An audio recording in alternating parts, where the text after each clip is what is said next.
From this video tutorial we will going to discuss about the influenza virus. This will going to be a video lecture series on influenza virus, where we will going to talk about influenza virus in very details.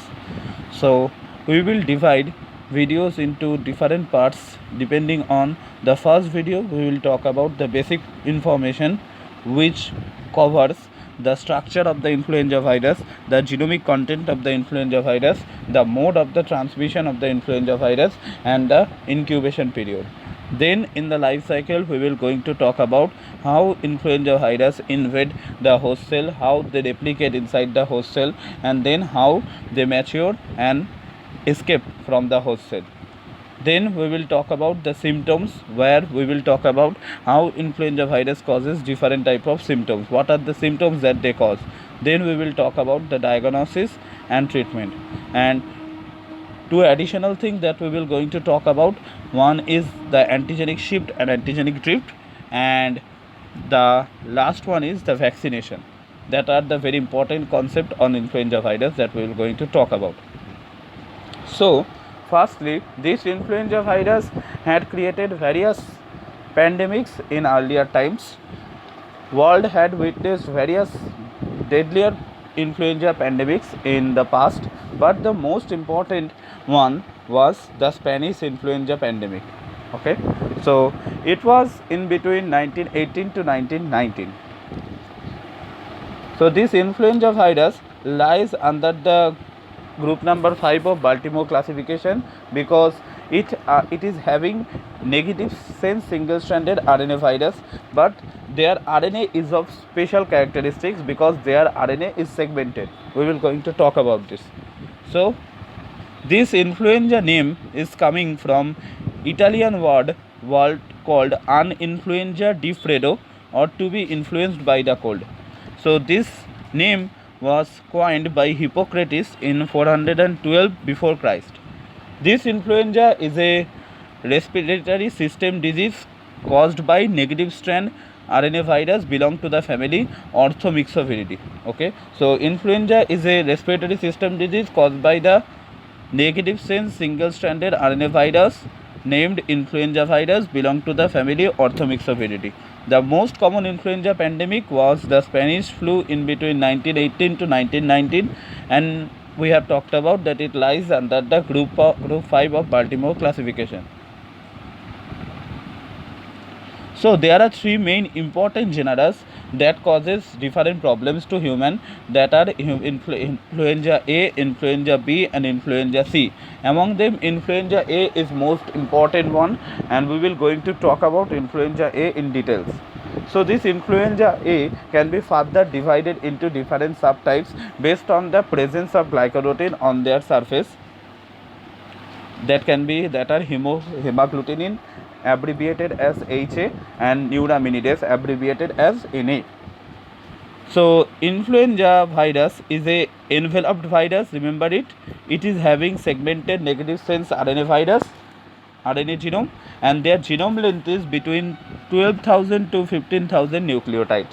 So this is the important point, that they are enveloped virus. They are having segmented negative sense RNA genome of length between 12,000 to 15,000 nucleotides. So the structure of the influenza virus can be spherical or filamentous. So in case of spherical, the diameter is 18 to 120 nanometer, and in case of filamentous, the diameter is 20 nanometer, and it is 200 to 300 nanometer long. So influenza virus have 8 segments of single stranded RNA which are enclosed in a protein capsid. I think this picture can help you to understand. So okay, it is still quite difficult.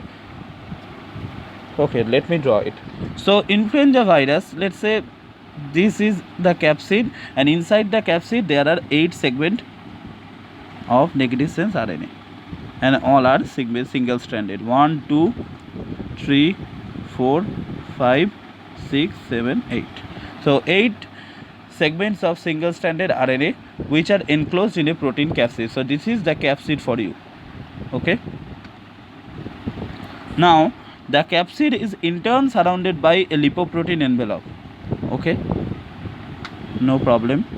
So the capsid is in turn surrounded by a lipoprotein envelope. So this is the envelope which is made up of lipoprotein. Now another important thing, that this lipoprotein envelope is not the personal particle of influenza. Influenza stole this particle from the host cell membrane during the maturation step of replication.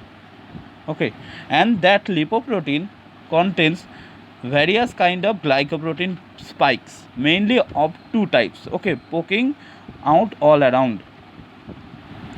So one type of glycoprotein I have shown here by red color, and another type by blue color. So let's say the blue color glycoproteins are hemagglutinin, and the red color glycoprotein is neuraminidase. Okay, and along with that, inside the capsid they are having their enzyme called RNA polymerase that will help virus to replicate inside the host genome. Okay, so that is the normal structure of influenza virus. They are having 8 segmented RNA genome of length 12,000 to 15,000 nucleotide. Along with they are having RNA polymerase enzyme, which are totally enclosed by capsid, and capsid are surrounded by lipoprotein. This lipoprotein is not their own particle. They have snatched it from the host cell membrane during the maturation in the replication step, and in that lipoprotein they have two types of glycoprotein present. One type of glycoprotein is known as neuraminidase, and another type of glycoprotein is known as hemagglutinin. Okay, so that is the normal structure of influenza virus, and that is what I have written here. Okay, so and here it is also mentioned. So this hemagglutinin, remember, will help influenza virus to enter the host cell, and neuraminidase will help influenza virus to escape from the host cell. Okay, after the replication, there is capsid, there is lipid envelope. This lipid envelope is nothing but the thing that I have discussed, that it's snatched from the host cell, and this is nucleoprotein along with your RNA. So that is the structure of influenza virus. So mode of transmission is by droplets or aerosol from the sneeze or cough of a nearby infected person. When another individual inhale those droplets, the virus has the chance to invade the cells of the new host. Okay, so the mode of transmission is by the inhalation of droplets or aerosol that is coming via the sneeze or cough of nearby infected person. Okay, so the mode of transmission ensures that it will going to cause some problem in the respiratory tract, right? An incubation period is usually 2 days within a range of 1.1 to 4 days. Okay, so that is all about today's first video. So today we have discussed about the structure. Here the structure is important. So remember, influenza can be spherical or filamentous. If it is spherical, then the diameter will be 18 to 120 nanometer. If it is filamentous, then the diameter will be 20 nanometer, and it will be 200 to 300 nanometer long. So influenza virus are having 8 segmented RNA genomes. Okay, that is covered or surrounded by capsid. Okay, and along with the genome, inside the capsid there are RNA polymerase present, that is important for replication, and this capsid is in turn surrounded by envelope, that is lipoprotein envelope. This lipoprotein envelope virus stole from host cell membrane during their maturation in replication step.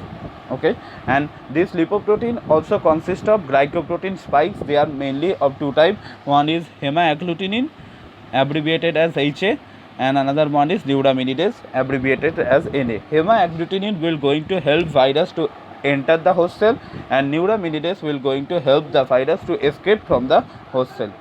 Clear? It will be transmitted by inhalation of droplets or aerosol from via the sneeze or coughing of the nearby infected person. Okay, mode of transmission ensures that it will going to be a respiratory tract infection. Okay, and the incubation period is generally 2 days within a range of 1 to 4 days. So that is all about the first video of influenza virus. So I hope this video will be helpful to you. Thank you.